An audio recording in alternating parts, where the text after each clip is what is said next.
Jai Radha Madhav Kunj Bihari गोपीजन Vallabh Girivardhari.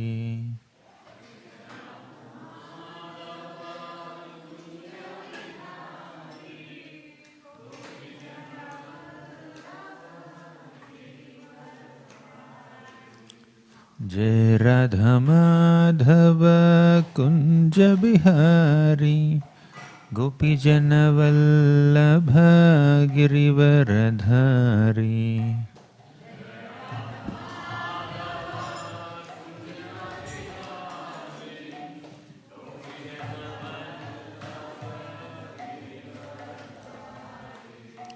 Jai Radha Madhav Kunj Bihari गोपीजन Vallabh Girivardhari.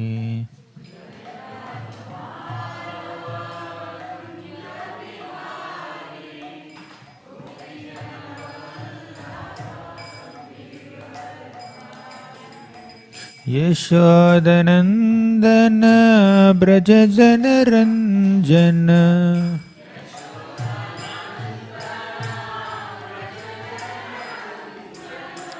यशोदनंदन Braj Jan Ranjan.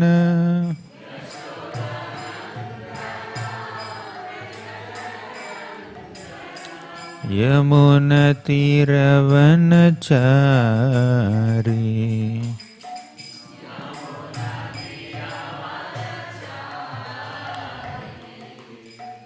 Yamuna तीरवनचारी।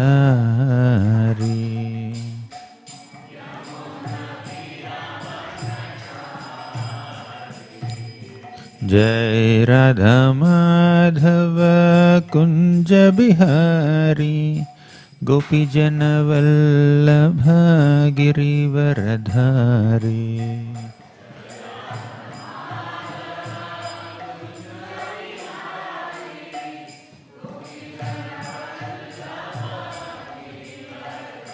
Jai Radha Vallabh Radha Vallabh Radhe.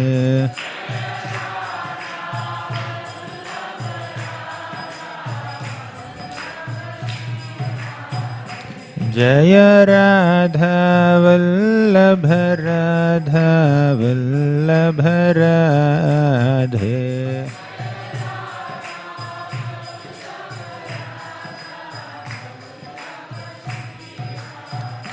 Jai Jai Prabhupada Prabhupada Prabhupada Jai Jai Prabhupada.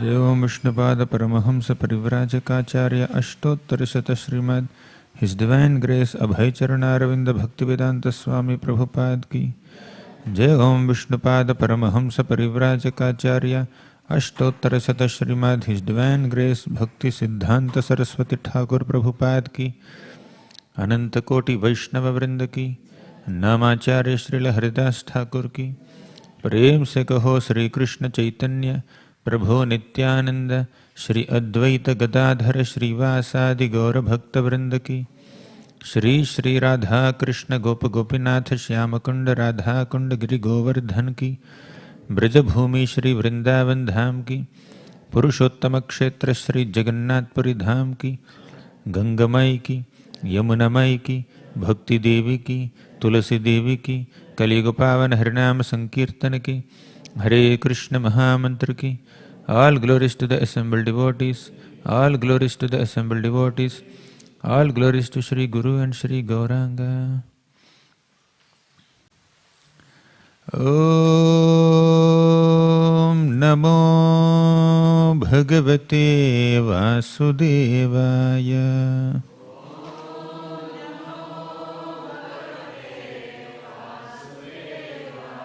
Om Namo Bhagavate Vasudevaya.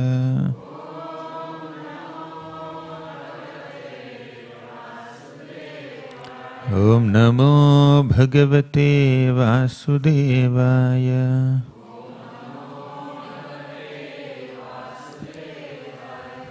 Reading from Śrīmad Bhāgavatam, Canto 9, Chapter 6, entitled The Downfall of Saubhari Muni. Text number 52. Ekastapasvyaham atham bhasi matsya sangat. Ekastapasvyaham atham bhasi matsya sangat. Panchashadasa pancha sahasra sargaha. Nantam rajam yubhaya hritya kritya manorathanam. Maya gunair hrtamatir vishayertha bhavaha. Ekastapasvyahamatham bhasi matsya sangat. Panchashadasa pancha sahasra sargaha. Nantam vrajam yubhaya kritya manorathanam. Maya gunair hrtamatir vishayertha bhavaha. Ekastapasvyahamatham bhasi matsya sangat. Panchashadasa pancha sahasra sargaha. Nantam vrajam yubhaya kritya manorathanam. Maya gunair hrtamatir vishayertha bhavaha.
Mataji's.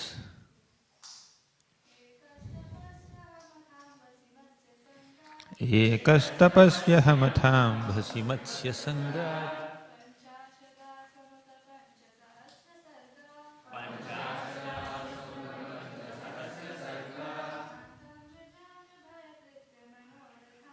Nantam vrajam yubhaya kritya manorathanam.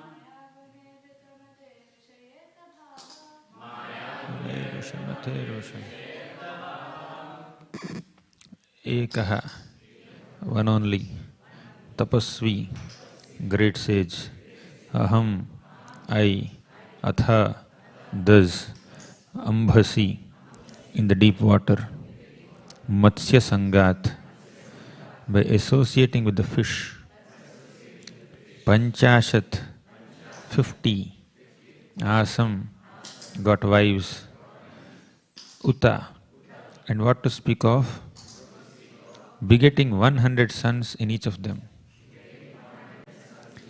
Panchasahasra sargaha, procreation of 5,000.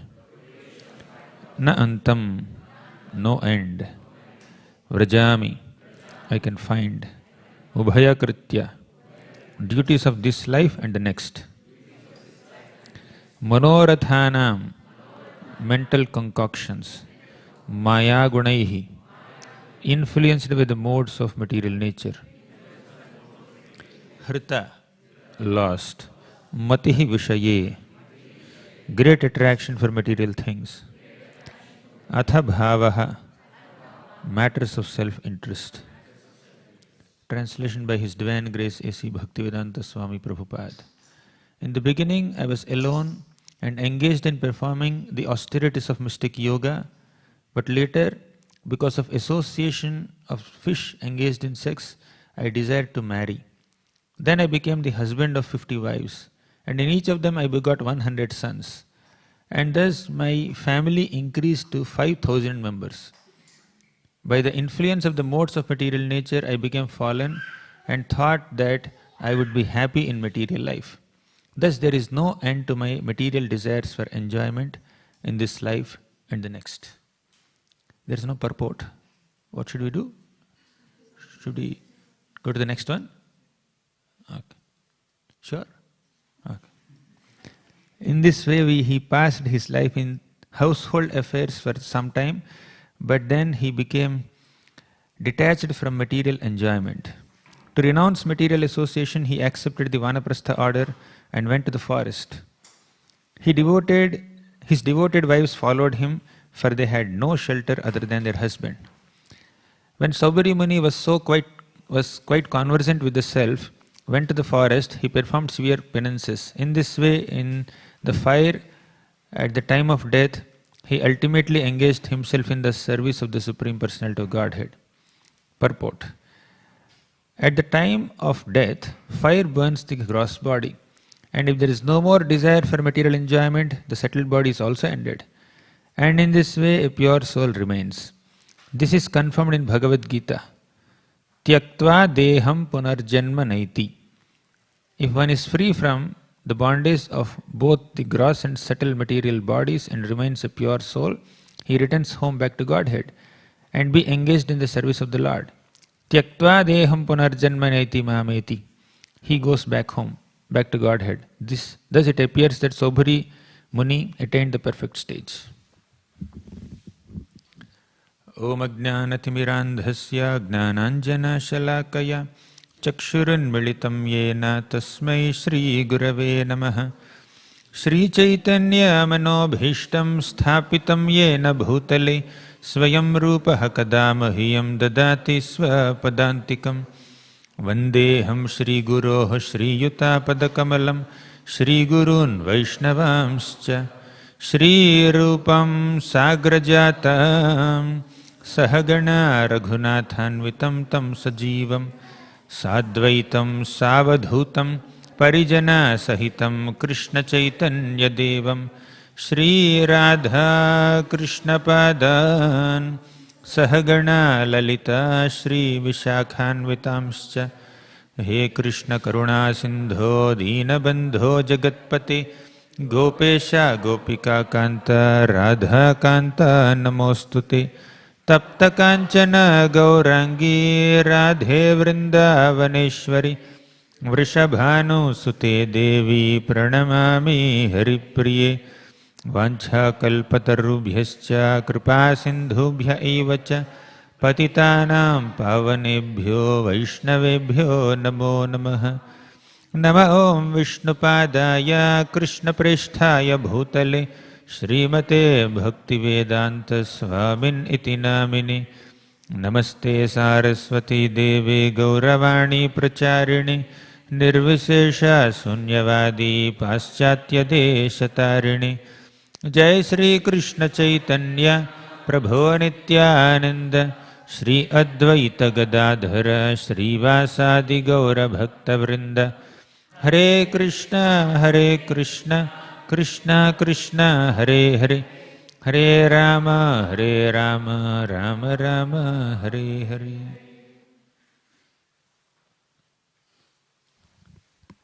Hare Krishna. My respectful obeisances to all the devotees at ISKCON Melbourne. Very happy to meet all of you after an year. I seek blessings from all the senior devotees who are assembled here. Today we are reading from the 9th canto of Śrīmad Bhāgavatam, chapter 6, that explains the story of Saubhari Muni. And in the specific shloka that we just read, Saubhari Muni summarized his entire life history. His biography is here, autobiography is here in this one shloka. Saubhari Muni was a great yogi. He was performing austerities underwater in the Yamuna river. But somehow he saw two fish meeting. Actually, when two fishes are moving around in water, nobody can realize what they are doing.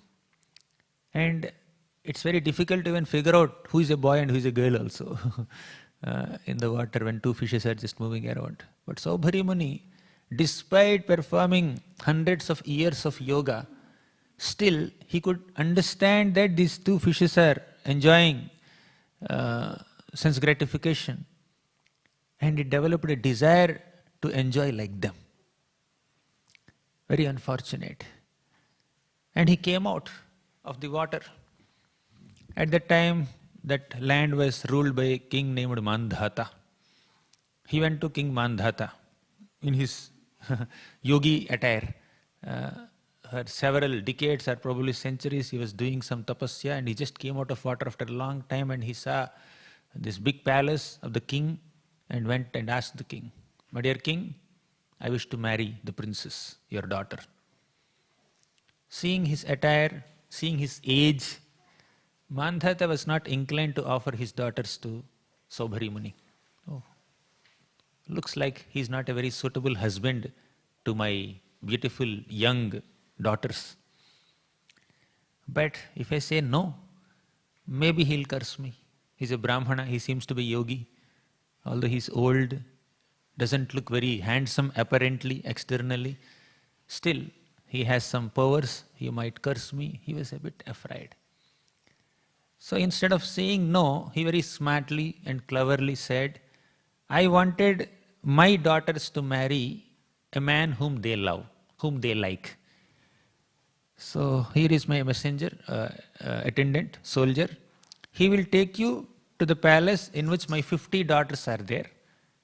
Let them see you. If they like you, you can marry them." Simple. Very, very smartly he just mentioned it. Saubhari Muni said okay, but he understood. Mandhata is kind of underestimating him or considering him an old man, something like that. So as the soldier or the assistant of Mandhata was taking Saubhari Muni to the chambers of these princesses, 50 princesses, Mandhata had 50 daughters. On the way, Saubhari Muni transformed himself into a young, handsome, good-looking man. And as soon as all these 50 girls saw Saubhari Muni, they started fighting with each other. "I will marry him, I will marry him, I will marry him." And Saubhari Muni had to marry all 50. Within moments, within a short while, a transition took place in his life. From a yogi or a tapasvi who was doing some austerities underwater for a long, long time, for several years, he suddenly became the husband of 50 women. And Mandhata, because of his mystic powers, he not only transformed himself into a beautiful young man, he also created some lavish comforts for his sense enjoyment with his 50 queens. Saubhari Muni had mystic powers. He created such mystic opulence and he gave such great enjoyment to all his 50 queens. And seeing the degree of his enjoyment, the lavish comforts, the luxuries that he had, that elaborate arrangements for sense enjoyment that he is having, Mandhata Muni got a complex and he became renounced, he became detached, seeing his attachment, seeing Saubhari Muni's enjoyment. In this way, Saubhari Muni enjoyed for a long, long time. And as the shloka describes, where is the shloka? Ekas tapasvi. I am one tapasvi. I am alone. I didn't have relatives. I didn't have a family. I didn't have a palace. I didn't have a home. I didn't have a wife or children. Ekas tapasvyaham. I am just one tapasvi, one yogi, one meditator. But athambhasi matsya sangat. Atha ambhasi. I entered into this water and saw this matsya sangha, these two fishes enjoying with each other. Panchashadasa muta panchasahasraya sargaha. Panchashadasa means I have married 50 queens, and through each queen I had 100 sons, and 100 into 50, 5,000 children. Now my family, I was alone, Eka, but now my family became 5,001. One became 51, and 51 became 5,001. So it's like that, 5,000 plus 51, yeah, 5,051. This is my family size now, with big palaces. He said, Nantam vrajami ubhayakrityas manorathanam. Because of my mental concoction, pleasures, material pleasures, I have destroyed my good fortune in this life and in the next life also, he's saying. Then Maya Gunair Hritamatir Vishaye Artha Bhavaha. Maya Gunair, I was totally captivated by the modes of material nature, Maya Gunair. So I have lost the purpose of my life. What is he saying, Saubhari Muni? We have seen his transformation in the last 5 minutes, the story. But is it wrong? What was Saubhari Muni indicating? He was alone and he married some queens and he had some children and he's regretting, he's repenting. He is feeling so bad and sad that I have become a family member now. I have so many hundreds of children now. So he was regretting. Is it wrong? What was his intention? Was he criticizing household life? No. That was not the point here. Marrying is not wrong. Having children is not wrong. Having hundreds of children is not wrong. He married only 50 wives. Krishna married 16,108 wives. Chitraketu Maharaj married 1 crore wives. Karodpati. He married 1 crore wives. There are so many. Dasharath Maharaj had 3 prominent wives like our Kaushalya, Sumitra, Kaikeyi. So in the olden days there were so many people who married and who got children. But why is he regretting so much? As if he has done a great sin. As Krishna said in the Bhagavad Gita, Dharma viruddho bhuteshu kamosmi, Bharatarshapha. Dharma aviruddho bhuteshu kamosmi means, kama means desire to enjoy. Specifically desire to enjoy with the opposite gender in this context. Kama can refer to any desire one has. But dharma aviruddho bhuteshu kamosmi means, I am that kama, I am that lust, which is not against dharma. What is dharma in this context? So when a man and woman come together with some official marriage ties, and when their coming together is blessed by their parents and the whole society and all the brahmanas and the Vedic, it's in alignment with the Vedic principles.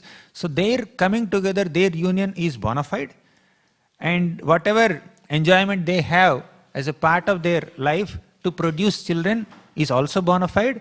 And it is non-different from Krishna himself. Dharma aviruddho bhuteshu kamosmi bharatarshava. Kamo asmi. In 11th chapter Bhagavad Gita, Krishna said, Kalosmi, I am time. Now he is saying Kamosmi. I am Kama, I am that lust. I am that lust, or I am that desire in a man and woman when they come together to enjoy, to produce a child. I am that. He says that. Because it is not against dharma. It is not violating any regulative principles, right? So that kind of license that Krishna has given, as long as when it is done with a pure intent. What is the intent of a man and woman coming together in a marriage tie and producing a child? It's basically service. It is seva. What kind of seva is that? The conditioned souls in this material world are wandering in this material existence in different species because of their karmic baggage, because of doing so many pious and impious activities. These conditioned souls are wandering in the material existence in several species in different planets. Now when a human mother and a human father come together in a marriage tie and produce a child, they are basically doing a great service of offering one conditioned soul an opportunity to take a human form of life and practice bhakti, practice Krishna consciousness. In that sense, it is seva, it is service. Any man and woman coming together in a marriage tie and producing a child is a great service done to the Supreme Lord by reconnecting a wandering conditioned soul to his lotus feet.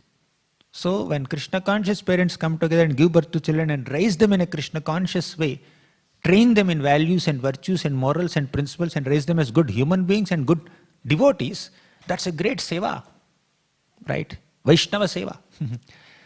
So basically the whole principle of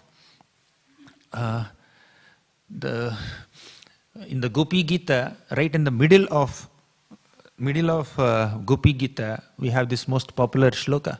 Tava kathamritam tapta jivanam kavi bhiriditam kalmashapaham. The last line says, Bhuvi grinanti ye bhurida jana. Bhurida jana. Who is a bhurida jana?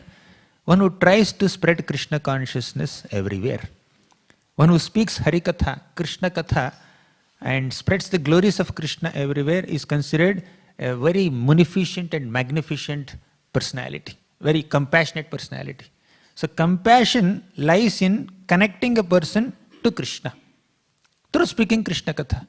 Similarly, parents also are exhibiting their compassion by speaking Krishna Katha to their children and by training them to become a great devotee. Not just speaking Krishna Katha, they are doing all the necessary training that is required for the child to grow as a devotee, not just speaking Krishna Katha, right? So, like, there are some devotees, they just speak Harikatha and enlighten people, they educate people, but parents have extra service, not only training children in glories of Krishna, but also taking care of all their other needs. So it's like more comprehensive and elaborate seva, right? So training someone in Krishna consciousness and bringing a soul closer to Krishna is a great service. But why is Saubhari Muni criticizing this? I was one, I became 51, then I became 5051, and I have lost my good fortune in this life and in the next life. He's regretting mainly because his family life was inspired by a desire for sense gratification after seeing that Matsya Sangat. His family life was not inspired to render some seva, from some service, right? So his intention was to enjoy on a physical plane, and as a result of his enjoyment, these 5,000 children were born. But in the case of Krishna conscious devotees, the child is born with an intention to render service to the child, and also the child's upbringing is very much in a Krishna conscious way, and parents will go back to Godhead, children also will go back to Godhead. In contrast to Saubhari Muni's life, family life, let's consider the family life of Kardama Muni. He is also a sage. He also performed 10,000 years of austerities. He also did tapasya. Ekas tapasvi aham. Ambhasi Matsya Sangat. So, Ekas Tapasvi means Kardama Muni was alone, living alone in a secluded place, and Tapasvi, he is doing tapasya for 10,000 years. And Atha Ambhasi, of course, Saubhari Muni was inside the water, but Kardama Muni was on the shore of the water. On the shore of the Bindu Sarovar, he was doing his tapasya. And he never got into Matsya Sangat. He never saw some fish mating and then he never wanted to marry because he was impelled by lust. Just to fulfill his sense gratificatory desires, he did not marry. As a service, he married. Who gave him that service? Brahma, his own father, said, Kardama Muni, you should get married now. You should get married and then increase the population of this universe, create more and more people. Because you are a human being, and you marry another human woman, and then you produce human children and train them in Krishna consciousness, and they will go back to Godhead. And these people trained in Krishna consciousness will train 10 other people, 1,000 other people, million other people, and like that, let's vacate this universe. For the universe to become vacant, universe should become filled now with population. Let the human population be there, let these human beings practice bhakti and inspire others also to practice bhakti. So thus, in the beginning of the creation, one of the greatest services is procreation, creating progeny. Of course, other species also are supposed to take birth according to their previous baggage, but specifically speaking about human beings, they give birth to people and train them in bhakti, spiritual life, so that they will spread Krishna consciousness, and that's the whole mission, a spiritual mission happening, right? Thus, this kind of attempt to increase the population in this universe, creating population, is just seva, pure seva, service to the Supreme Lord, service to the humanity, service to the conditioned souls, by connecting them into Krishna consciousness, connecting them back to Godhead. And they will connect another people back to Godhead.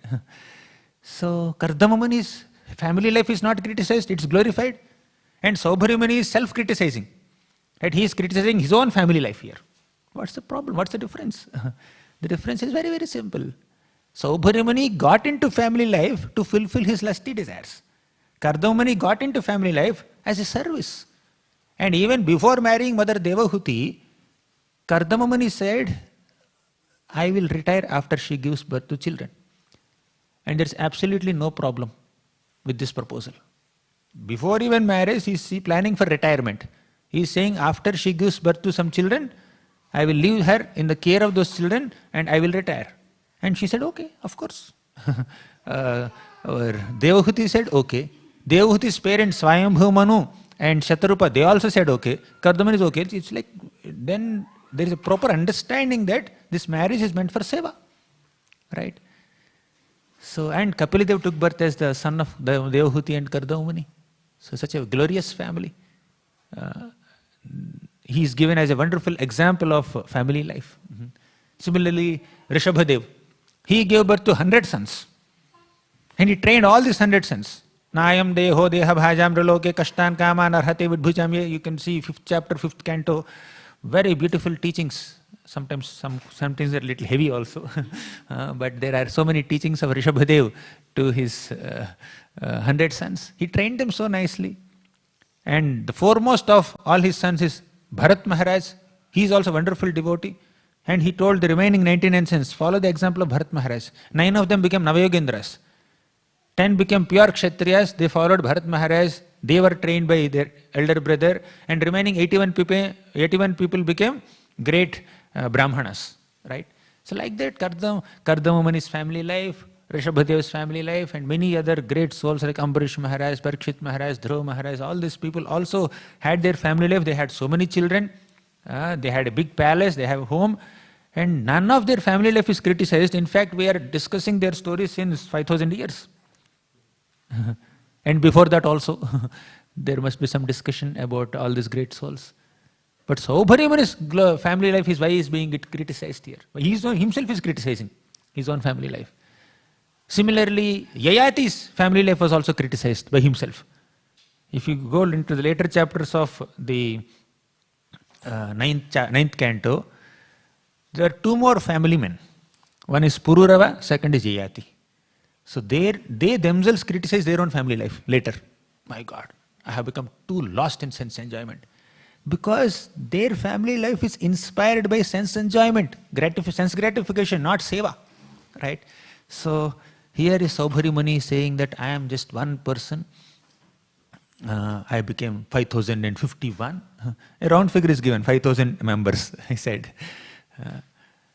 But apart from desire for sense enjoyment, apart from lust, there is one more problem with Saubhari Muni's family life.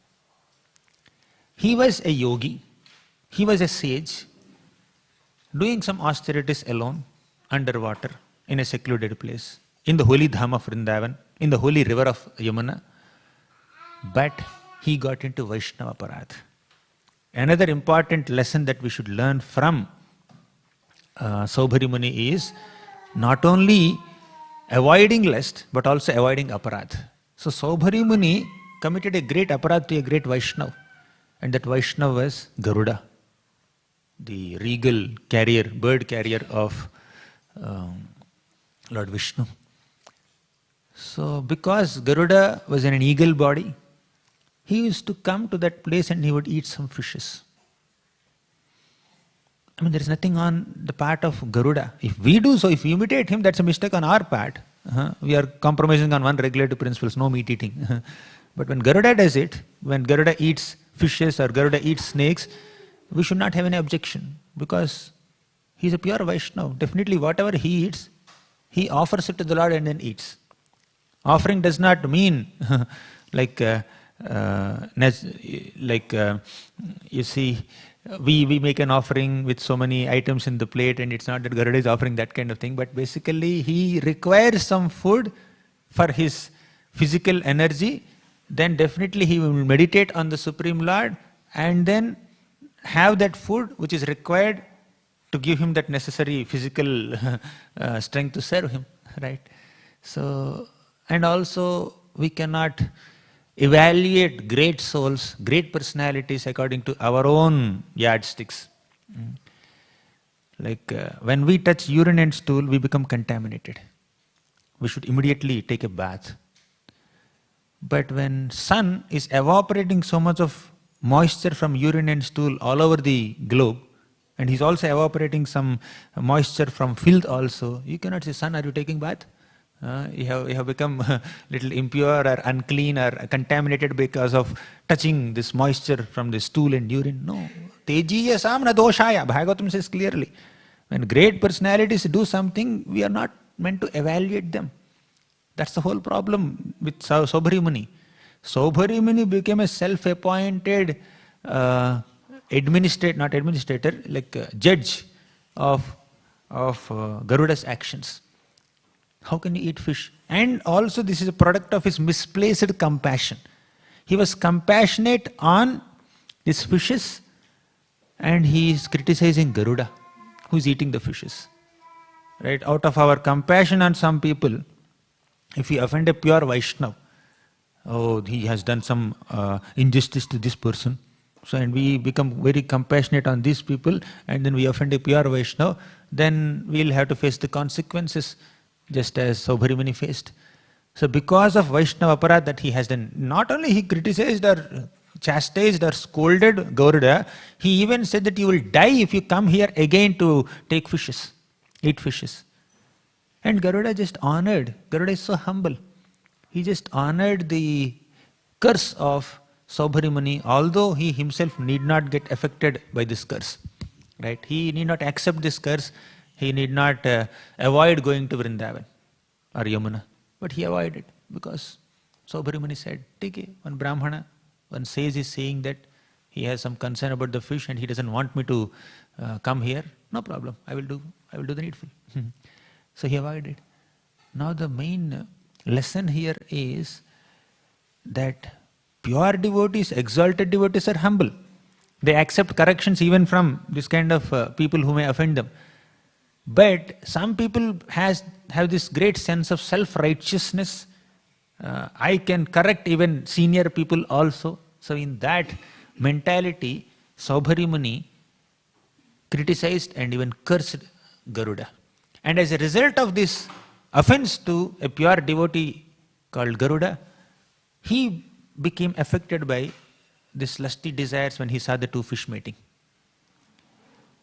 Now Saubhari Muni has been sitting in that same river, water, for a long time, and he has been seeing so many fishes.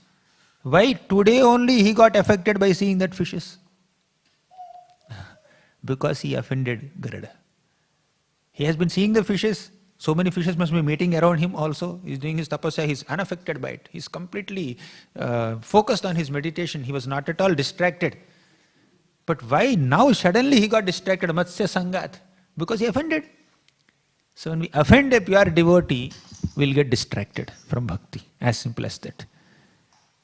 Offending a Vaishnava is a way, is a royal road to distractions, to fall downs, The title is Downfall of Saubhari Muni. So, distraction from bhakti, deviation from bhakti, fall down in bhakti, all these are products of offending a pure Vaishnava. So, Saubhari Muni offended a pure Vaishnava. Therefore, he was affected by Matsya Sangat and he became 51 and then 5051 eventually. Right? So, family life is not the problem here. His family life is a result of two things, Kama and Krodha. Krodha is anger towards our Garuda. He offended Garuda because he did Vaishnava Aparadh. He became a victim of lusty desires. If you go to Chaitanya Charitamrita, you'll find another example there. Ishwar Puri was a disciple of Madhavendra Puri. Madhavendra Puri had another disciple also. His name is Ramachandra Puri. So in the last days of Madhavendra Puri, final days, he was lamenting so much. He was sick, physically little weak, and he was lamenting, oh, I have wasted my life, I have not attained Krishna Prema, and he is just lamenting that he did not sufficiently go deep in his bhakti. And Ishwar Puri was rendering so many services to Madhavendra Puri, and Madhavendra Puri blessed Ishwar Puri, empowered Ishwar Puri.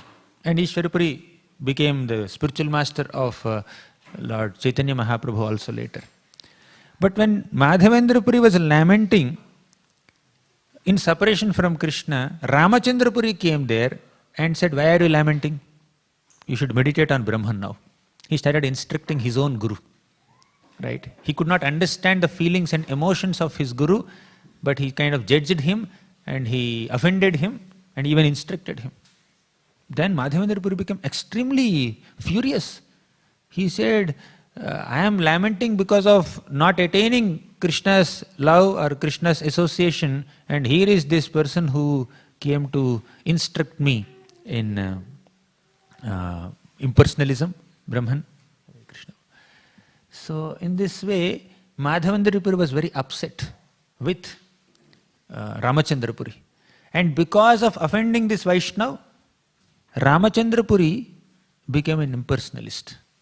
Although he was the disciple of a great devotee like Madhavendra Puri, who is like the root of the tree of love of God, he is the one who first manifested ecstatic symptoms of love of Godhead in this line. But Ramachandra Puri became an offender, became a criticizer, became an impersonalist. Later he even offended Lord Chaitanya Mahaprabhu also. Right? So offense to a Vaishnava can make us lusty, can make us offend 100 other people, can also make us become an impersonalist, right? Become victims of so many anarthas. All this will happen because of offending great personalities.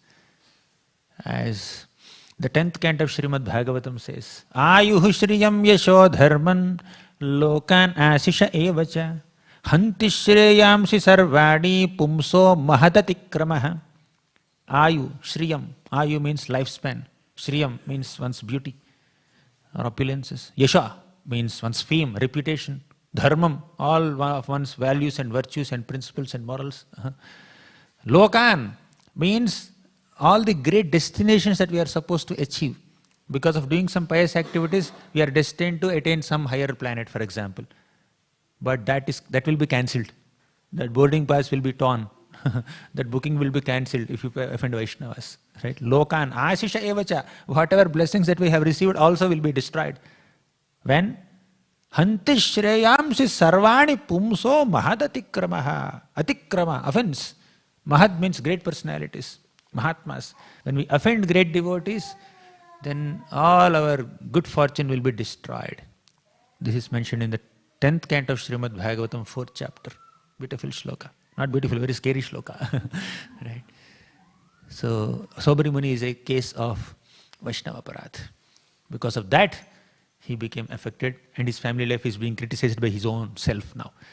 But this should not be taken as a general criticism of family life and procreating and producing 5,000 children or 10,000 children or 100,000 children, not an issue, right? But this is a product of lust, and that lust is a product of Vaishnava Aparadh, right? The motive behind his marrying the daughters of Mandhata is his is desire for sense gratification. Even Kardama Muni also enjoyed. With his mystic power, Kardama Muni created an aerial mansion. And that aerial mansion took Kardama Muni and Mother Devahuti along with hundreds and thousands of mystic girls that he has created to different pleasure spots in the universe, and they enjoyed so nice for 100 years. For 1 century they were enjoying. But before enjoying for 1 century, he performed austerities for 10,000 years. Compared to the 10,000 years of austerity, this 100 is insignificant. 100 into 100. The so-called enjoyment is only 1%, while 100% of 100 times of that enjoyment is his austerities. That is before marriage. And after he gave birth to Kapila, and after that again he performed austerities. Right? So, enjoyment, kama, is not abundant as long as it is not against dharma. But if that kama is a product of Vaishnava aparad, that is condemned. And now the good news for all of us. Even though somebody happens to offend a Vaishnava, even though somebody happens to become a victim of lust, either because of Vaishnava aparad or they themselves are lusty. Sometimes everybody who becomes lusty need not be a Vaishnava aparadhi also. Right? For example, Pururava, there is no mention that he has offended some Vaishnavas, therefore he became lusty. He became lusty just like that, seeing Urvasi. Right? Even Ayati also. He became a victim of lusty desires, not necessarily because of offending some Vaishnava, but they became like that. So whether it is because of Vaishnava aparad or because of general lust, if somebody ends up wasting one's time and energy and several years of one's lifespan, several decades of one's lifespan, still, at some point, if they realize their mistake, and if they sincerely repent, regret for their mistake, and if they try to rectify the mistake by again taking shelter of the Supreme Lord Krishna, then the Lord is merciful towards them. Very beautiful point. Saubhari Muni, although he became a victim of Vaishnava aparad and victim of lust like this, later he is contemplating. 53rd shloka, 54th shloka, it describes that Saubhari Muni has taken his spiritual life more seriously now. After indulging in sense gratification for a long time, he understood it is insubstantial, it is so disgusting. Yehi samsparshaja bhoga dukkhayona yevate adyantavantaha kaunteya nateshu ramate buddha. Yehi samsparshaja bhoga, that bhoga, that enjoyment which is a result of bringing our senses in contact with the sense objects, is only dukkha yoni. It's a womb of distress, or it's the source of distress. Dukkha yone evate. Adi antavantaha kaunteya. In the beginning there is distress, in the end there is distress, in the middle there is distress, there is only distress. Whenever somebody is enjoying in a material plane, and if that material enjoyment is only a source of distress in future, right? Yesterday we were discussing misery. Even the so-called happiness also leads to deeper distress very soon. So, nateshu ramate buddhaha. Intelligent people, mature people, wise people will not be inclined to enjoy on that plane. Nateshu ramate buddha, Krishna said in the Bhagavad Gita. Here, Saubhari Muni, although he became a victim of lust, later he realized, because of his past background in yogic background or whatever, he realized that this cannot give me enjoyment. I left my austerities. Austerity basically means accepting an inconvenience voluntarily upon oneself for a higher purpose. He was doing austerities, but later he desired enjoyment. Later he realized that this enjoyment is insubstantial. Austerity was better. Again he went back to austerities, right? It's better to accept inconvenience for a higher purpose than accepting enjoyment to degrade oneself. Enjoyment and austerity, they are opposite to each other. But this austerity will give greater enjoyment, and this enjoyment will give greater mercy, greater distress. You want enjoyment now only to be distressful later, or you want some austerity now to enjoy later? Spiritual enjoyment, spiritual bliss. Like sometimes these children are there, they are going to school, right? There's some austerity, too many assignments, too many project submissions. So some austerity, maybe a lot of austerity is there. I am hearing from devotees like 7th standard and 8th standard kids. They have to, what is that? What is that? They have to selective entry. For selective entry, they have to work so hard. They have to perform some austerities. But that austerity is required for a better life tomorrow, right? So sometimes we have to accept austerity for better enjoyment later, better happiness later. But now, if one does not do that austerity, if one wants to enjoy right now, then in future there will be distress, right? Whether it's on material plane or in spiritual plane. So here is Saubhari Muni. He gave up his austerity for enjoyment, but later he realized that this enjoyment only leads me to distress. Now he realized it, and he's taking up austerity once again. That's why his story is there in Śrīmad Bhāgavatam. Now, although Pururava was a victim of lust, Saubhari Muni was a victim of lust, Yayati was a victim of lust. Why those lusty stories are there within Śrīmad Bhāgavatam, such a sacred literature? Sometimes when we are reading those chapters, we feel a bit uncomfortable. Initially when I read Pururava's story, I felt, my God, why this kind of language and this kind of details are described in Bhagavatam, such a sacred literature we are worshipping. I was feeling like that for a moment, but later I realized the conclusion is spiritual. Not all lust stories are mentioned in Śrīmad Bhāgavatam. Pururava, Yayati, Saubhari. So some of these people are mentioned in Bhagavatam because there is a lesson to be learned. They realized that this way of living life centered on sense enjoyment is not worth, and they ultimately took shelter of Krishna. Pururava is a love failure case, right? He failed in love. In material circles, when somebody fails in their love, they may take a bottle, right? They want to drink and they become like, there's a different type of detachment they develop. So, someone who is in mode of ignorance or tamogun, they take to this kind of intoxicants when they have this kind of experience. And someone who is in mode of passion or rajogun, they take to higher grade of enjoyment. Not higher grade, I would say more aggressive way of enjoying. Okay, I failed in seeking enjoyment with this person. Okay, let me seek enjoyment with 10 other people, 1,000 other people. They get into very, very heinous, aggressive kind of forceful enjoyment. They get into that. That is Rajoguni people. Tamoguni people, they get into intoxicants and then they ruin their life, they spoil their health, right? But Sattvaguni people, they develop detachment. Right? When Sattvaguni people have some love failures, they develop some detachment. They feel that this world is insubstantial. But those who are beyond Tamogun, Rajogun and Sattvagun, they take shelter of Krishna. Sattvaguni person will merely stop at detachment only. Okay, I tried to enjoy, I failed in that enjoyment, let me be detached. That's where Sattvaguna person stops.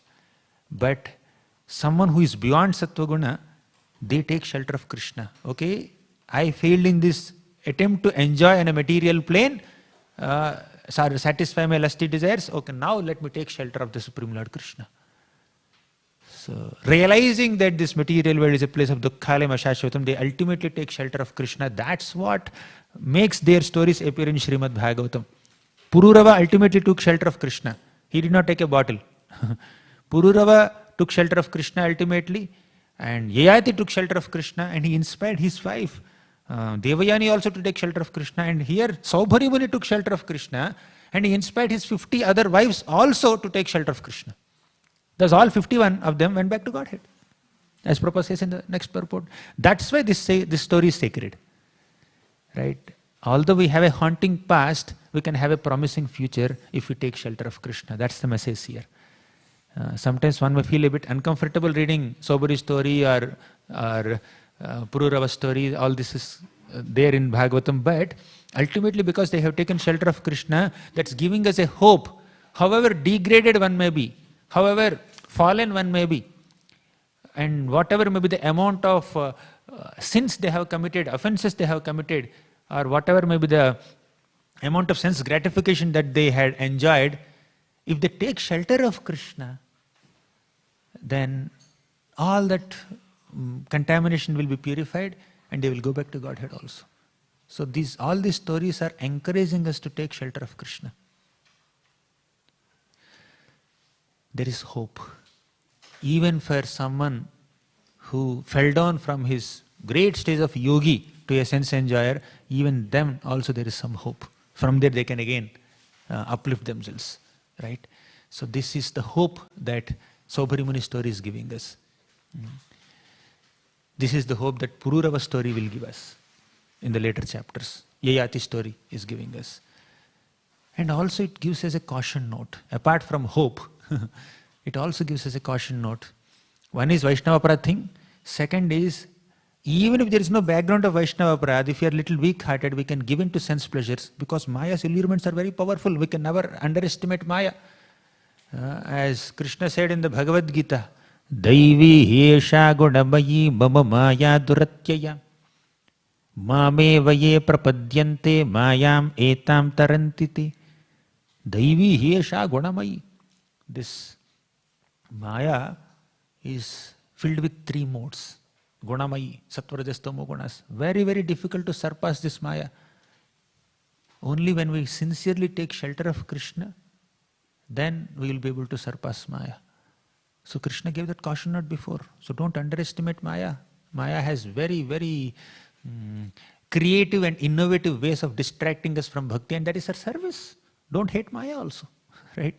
That's her seva, to test our determination. Just like a teacher tests how much understanding that the child has, the student has, by giving a tough question paper. Similarly, Maya also presents tough tests to a sadhaka, and sadhaka has to pass.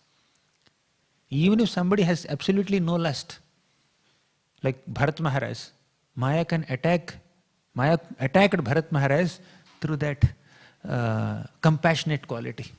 Bharat did not have lust, but he had compassion. So Maya thought, okay, fine, let me attack him through compassion. And that misplaced compassion just made him take 2 more lives unnecessarily, right? Even Saubhari's case also is a case of misplaced compassion only. He was compassionate on the fishes, and because of that compassion he offended Garuda. And because of the offense to Garuda, he became lusty. And then that's all this is happening, right? So Maya can attack us not only through our weaknesses, Maya can attack us through our strengths also. Compassion is a great strength. But if that compassion is directed towards undeserving people, that strength becomes a weakness. Maya can convert that strength into weakness also. If we are not attentive in our dealings with other devotees, if you are not attentive in our sadhana, if you are not attentive in taking shelter of Krishna, right? So, lust is one of the most dangerous enemies. Kama yesha krodha yesha rajoguna samudbhavaha mahashano mahapapma vidhiyena ihavairinam. So this lust, which later becomes wrath or anger when it is not fulfilled, that is the greatest enemy. Mahashano mahapapma, right? It becomes the greatest enemy that degrades a soul, that causes the downfall of a yogi also. What to speak of struggling sadhakas of 2025, right? Even sages who live in secluded places, like in a holy dham like Vrindavan, also could get distracted by lust. Kashaya nacha bhojanadi niyaman novavane vasato vyakhyanadathava munivrata bharat chittodbhavakshiyate kintu sphitakalinda shailatanaya tirecha vikridato govindasya padaravinda bhajanarambhasya leshadapi. One may think, kashaya annacha. If I just wear kashaya vastra or a saffron cloth, my lust will go away. Not necessary, right? Vishwamitra was a yogi, not sure what color dress he was wearing, but he was doing some severe austerities. But that did not protect him. When Menaka came, he became lusty. When Rambha came, he became very angry, right? So, saffron cloth does not protect one from lust. Kashaya annacha bhojanadi niyaman. Bhojanadi niyam means if I regulate my diet, will I be protected from lust? Not necessary. It can, but it need not, right? Kashaya annacha bhojanadi niyaman novavane vasato. Okay. If I go and reside in a secluded forest, will that protect me from lust? Not sure, not necessary. No va vane vasato. Here is Saubhari Muni. He is doing vanavas only. Vrindavan vas. Still, he became affected by lust. Kashaya nacha bhojanadi niyaman no va vane vasato vyakhyana dathava munivrata bharat chittodbhavakshiyate. Vyakhyana means studying so many elaborate Sanskrit commentaries, doing some linguistic study of scriptures, philosophical analysis of scriptures. Will that work? Not necessary. Right? Munivrata bharat. If I just accept Mauna Vrata, Muni is one who observes Mauna. If I become silent, will the silence protect me from lust? Not necessary. Chittodbhavakshiyati. Mind is very restless. Mind can be affected anytime. What will protect one from lust is Govindasya padarvinda bhajanarambhasya leshadapi. Govindasya padaravinda bhajana. If you do bhajan, if you do service or worship of the lotus feet of Lord Govinda, arambhasya, even if you begin it also, leshadapi, even if you slightly worship him also, that will destroy lust. Only taking shelter of the lotus feet of Krishna will destroy lust. Right? Even in the beginning stages, we can experience some detachment from these lusty desires, even if our taking shelter of Krishna's lotus feet is slight. What to speak of intensely taking shelter of Krishna's lotus feet. But austerities cannot ensure protection from lust. And different philosophical analysis or whatever, kashaya vastra or saffron cloth, all these things will not protect from lust. Only sincerely taking shelter of Krishna's lotus feet will protect us from lust or anger or any other anartha. Right? So we need to take shelter of Krishna. Daivi hiyasha gunamayi mamamaya duratyaya mameva ye prapadyanti. Only when we take shelter of Krishna sincerely, that will protect us from all these allurements. And while taking shelter of Krishna, we should try to avoid offenses to Vaishnavas. These are some insights from the story of Saubhari Muni. Thank you very much. Granthara Śrīmad Bhāgavatam ki jai, Srila Prabhupada ki jai. If I said anything inappropriate or that made you uncomfortable, please forgive me. I am just trying to meditate on these slokas that he has just, that are assigned to me. But I need your blessings to implement what I just said. Thank you very much. Hare Krishna. Any questions or comments? Yes, Prabhu.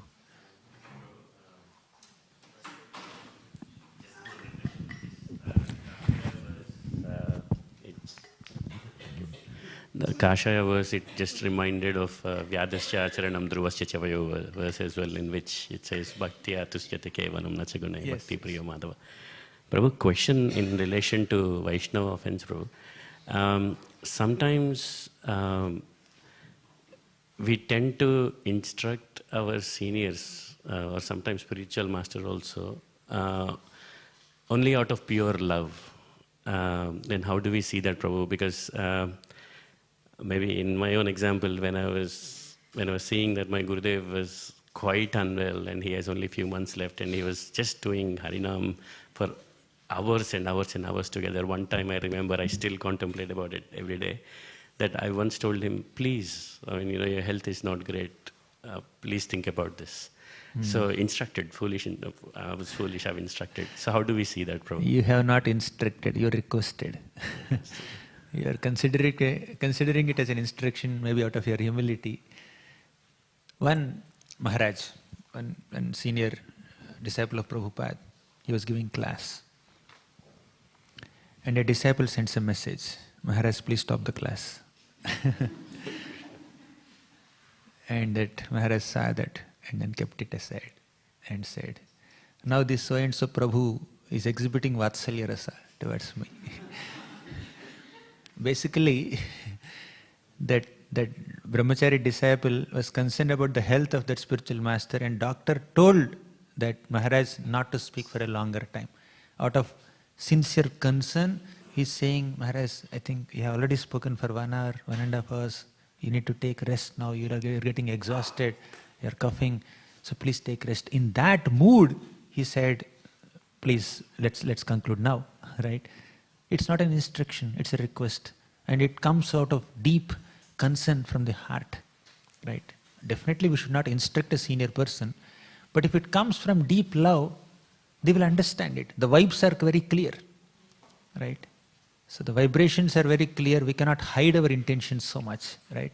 So whether we are speaking out of love, whether our voice is little strong or very mild, or whether our body language is very appealing or not that, it may seem little aggressive or bold, still when the intention is pure, especially elevated devotees will understand that intentions, right? For example, Damodar Pandit, he was actually instructing Lord Chaitanya Mahaprabhu, right? I'll not recollect all those incidents, we don't have much time now. So Damodar Pandit, sometimes he would instruct, he would correct Mahaprabhu, you should not do like this, you should not interact with them, you should not interact too much with the boy, this and that. He says, but Mahaprabhu says, no, he's too bold, he should not instruct like that, but at the same time, that so-called instruction is coming out from the depths of his love for Lord Chaitanya Mahaprabhu. One day, Lord Chaitanya Mahaprabhu told Damodar Pandit, you go to Jagannath Puri and serve my mother Sachi Mata. He went and served. And he came back after some time. Then Lord Chaitanya Mahaprabhu asked, how is my mother? How is her devotional service going on? Damodar Pandit said, how dare you ask about the devotional service of your mother? Whatever bhakti you have is a product of her bhakti. You are inquiring about her devotional service? Then Mahaprabhu said, with this statement, Damodar Pandit has purchased me. Right? Although it seems that he boldly corrected Lord Chaitanya, but he did it out of intense affection and respect for Sachi Mata's position, right? And Mahaprabhu valued Sachi Mata's position, and Mahaprabhu definitely loved what Damodar Pandit said, although ordinarily speaking we should not do like that, right? So as much as possible present that whatever concern you have to a senior devotee in the form of request, right? Loving request, and let it not sound like an instruction either in our words or body language or the tone of our expression. So, but when the intention is pure, they will understand, even if it is little here and there. But as much as well, we should try to present it in a mild way, in an acceptable way. Thank you, Hare Krishna. Yes. Hare Krishna, Prabhu. Thank you for the nice class. Prabhu, you mentioned if we accept our offense in front of the Lord and go to the Vaishnava we have offended, then Krishna gives us his mercy so that we can come back on track. But with Saubhari Muni, he didn't do any of this. So how did he realize just by doing austerity? Does that mean like austerities that can also help us? Our previous devotional background or austere background or yogic background, whatever it is, if we had followed some dharma, bona fide dharma at some point, that will protect us at some point. We don't know the details of the story, who instructed him or who reminded him, but somehow he himself developed the distaste and he realized it. Actually speaking, realizing our mistakes is possible for anybody who has some little integrity or some common, forget integrity, common sense. Even a thief can realize that what he was doing is mistake. Even a criminal can realize that what he was doing is a mistake, if only they use some little common sense. Oftentimes, those who even realize their mistakes also reject that common sense. Keep aside that common sense, keep aside that intelligence, and then go by the dictates of their mind. Even in our sadhaka stage we can see, while performing our sadhana bhakti, we may commit some mistakes, or we may get distracted. We may speak things that we are not supposed to speak, criticizing some devotee or some commenting some devotee or commenting on the prasad or whatever it is. We know it, we are not supposed to do it, but somehow we kind of ignore that voice that is prompting us not to do that, and we hear that voice that prompting us do it, right? But if you use little common sense, I should not have said like that, later we'll regret. What to speak of Saubhari Muni, who did hundreds of years of tapasya like that. So basically, if we use some little intelligence and common sense, we can definitely realize our mistakes and we can again take shelter of the Lord, right? Yeah, of course, there is no substitute to Vaishnava's mercy. The highest realizations are attained by Vaishnava's grace. But sometimes we also realize our mistakes on our own to some degree, by our own honest introspection. One day he sat and introspected. Just like Vyasadeva, he wrote so many books. And in many of those books, he was emphasizing on 4 purusharthas, dharmartha, kama, moksha. He did not sufficiently emphasize bhakti. So one day he sat and realized, he was contemplating, what happened? What went wrong? I wrote so many books with a pure intention to help the humanity, especially in Kali Yuga. Why am I feeling so despondent? Why am I feeling dissatisfied at heart? He was thinking like that. Then he realized, maybe I have not sufficiently emphasized Bhakti Yoga and I overemphasized on 4 Purusharthas, etc. Therefore I am despondent. Then Narada Muni came and confirmed, yes, this is the problem. And he elaborately described it. So in short, our honest introspection also helps us realize our mistakes. Okay? Thank you. Thank you. Yes, Mataji. Hare Krishna, Prabhu. Thank you so much for the nice class. Prabhu, I was also having a doubt on the same lines like Sevya. So here Saubhari Muni is a maybe austere person. That's why he may not have gone back and asked for a forgiveness from Garuda. Because he just... And also I heard in one of Śrīmad Bhāgavatam classes, Prabhuji, that Kaliya asked protection from Saubhari Muni. That's how Saubhari Muni has restricted Garuda from going near Yamuna. Oh, Kaliya asked protection? Yeah. I didn't know this. I don't remember reading or hearing. It may be true also, but what I came to know is because Saubhari Muni cursed Garuda and therefore Garuda chose not to come there. Kaliya thought, let me go and reside there. Oh, okay. I don't know if there is an interaction between Kaliya and Saubhari Muni. I'm not aware. No, I'm not saying yes or no. I don't know. Recently in the Śrīmad Bhāgavatam class, I Okay, heard. fine. Maybe I heard it wrongly. So, unintentional aparadhas, you said, may not give us lust. Maybe we are lusty by our nature. And sometimes the unfavorable situations that arise even without our interference, it can be because of either our lusty desires from the same life or unintentional aparadhas, Prabhu. It could be both. Sometimes we may not be able to figure out what prompted me to act in this way. Sometimes we can figure out also. It could be a result of previous aparadhas. It could be a result of our own weakness of heart, because of which we give in to some temptation or some allurement. It could be anything. Huh? Swadhyaya.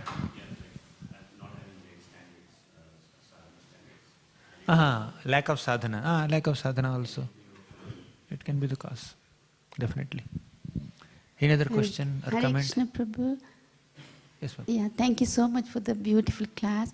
Prabhu, that Saubhari Muni and the 50 wives, they went back home. So it's a good thing then all these 5,000 kids and then grandkids, everyone will go back because they are pure devotees, many generations. That's not mentioned. Yeah, we don't know. But it may be possible. But according to Shastras, they will go back. He said if the family some generation up and down. Now, again, although it's mentioned in the Shastras that when somebody becomes a devotee, several generations in that family will attain spiritual perfection, that doesn't eliminate the need to personally practice bhakti. We have an opportunity to practice bhakti when someone in our own family becomes a devotee. But that does not mean just by being the relative of some devotee or taking birth in the family of some devotee, I will automatically go back to Godhead. We may, when the devotee prays for us, when the devotee is kind to us, and the Lord especially gives a special concession, okay, because somehow, directly or indirectly, this person is connected to this devotee, let me just go back to Godhead, let me just give him some spiritual blessings. For example, in Sri Chaitanya Charitamrita, 15th chapter of Madhya Leela, there was an interaction between Amogha and Lord Chaitanya Mahaprabhu. Sarvabhaum Bhattacharya invited Lord Chaitanya Mahaprabhu for prasad, And he made an elaborate feast, and Mahaprabhu was forced to eat that, and he sat and he was about to eat, and then Aghamoga came and said, this much prasad, 10 people can eat, and this one sannyasi is eating so much. So he just commented. And that caused so much pain to Sarvabhauma Bhattacharya, but Mahaprabhu did not take it seriously. And to cut the long story short, Mahaprabhu at some point in this story he said that even a dog in the home of my devotee like Sarvabhauma Bhattacharya is very dear to me.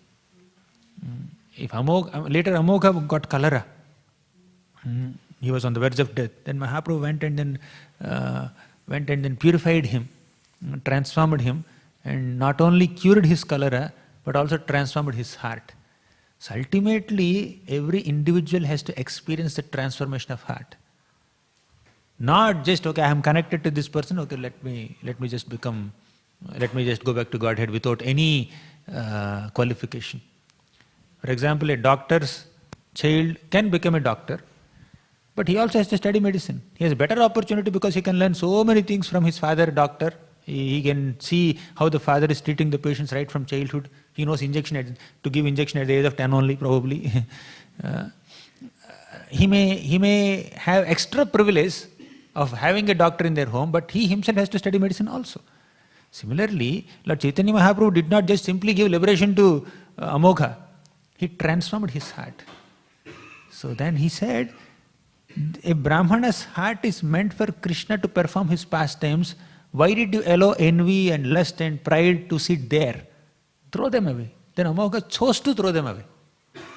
Right? By the inspiration of Sarvabhauma Bhattacharya, by the inspiration of Lord Chaitanya Mahaprabhu's mercy on Sarvabhauma Bhattacharya. Right? So we need to personally become devotees of the Lord. Although we have some family members who are exalted devotees. So it's depending on the individual consciousness and between Krishna and them. Thank you so much, Prabhu. Then what was the last verse that you sang? The last verse? Kashayanna cha bhojanadaniman. Which one? What's the verse now? I think it's from Padyavali. Huh? Rupa Goswami's Padyavali. Thank you so much, Prabhu. Hare Krishna. Prabhu has reference, he can send. Okay, will we conclude or any more? We'll conclude. It's 8:55 now, 8:54. Hare Krishna. Granthara Śrīmad Bhāgavatam ki jai, Srila Prabhupada ki jai.